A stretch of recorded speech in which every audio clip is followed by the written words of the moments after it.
us a little bit about how Chief started it and what you believe sets it apart from other networking opportunities out there. Well, I'm super excited to be able to join you today. And the idea of Chief, it came from a very personal place for myself and my co-founder, Lindsay, where we were getting more senior in our careers and spending all of our time mentoring others and managing our teams, and no longer had a real network, a community, resources to be able to tap into as we were navigating the new challenges of senior leadership. It's the old adage of it gets lonely at the top, but it gets lonely at the top a lot earlier for women. So we were really inspired to build a community specifically focused on senior executive women. And that was the inspiration for us launching Chief. How is Chief different than, from example, The Wing, which I know struggled to stay in business, and it's a different value proposition. But I'm curious what you think differentiates this from alternatives. Yeah, so Chief is first and foremost, as I mentioned, focused on a more senior executive women.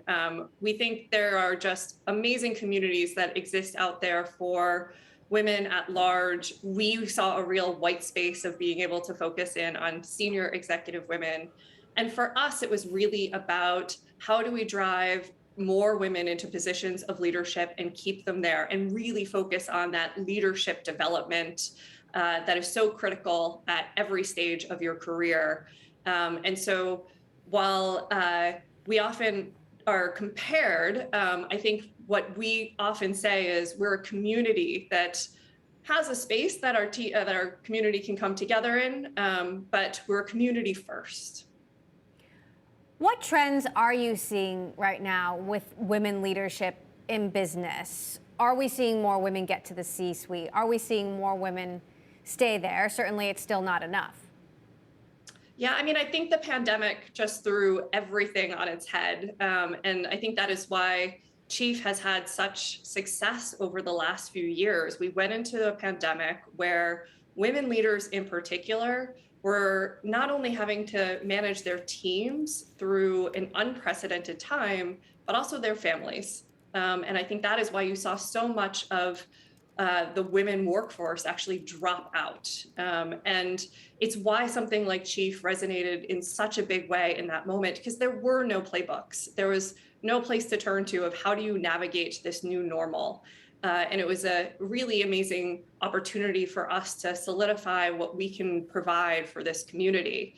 And I think when you fast forward to where we are today, even as things are starting to return back to normal, we're still in this distributed workforce where connection is just such a critical thing that we are all craving. And Chief really helps to provide so much of that.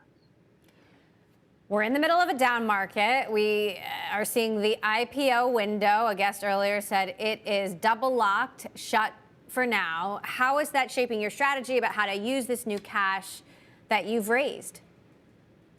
Yeah, I mean, first and foremost, all capital that we have ever raised is focused on how do we build the best member experience for the 12,000 women that are a part of our network today and the many more that we hope join over the next few years. And for us, that is really starting to invest in a much deeper investment in our technology and our data so that we can really start to build personalization. Everybody's career journey is different.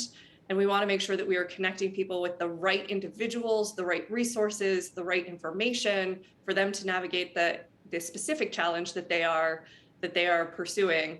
The other thing for us too, 70% of our members are actually sponsored by companies. So 60% of the Fortune 100 companies have Chief members. And we're really excited to use this capital to start to build deeper relationships directly with those companies so that sponsorship of something like Chief is a no-brainer.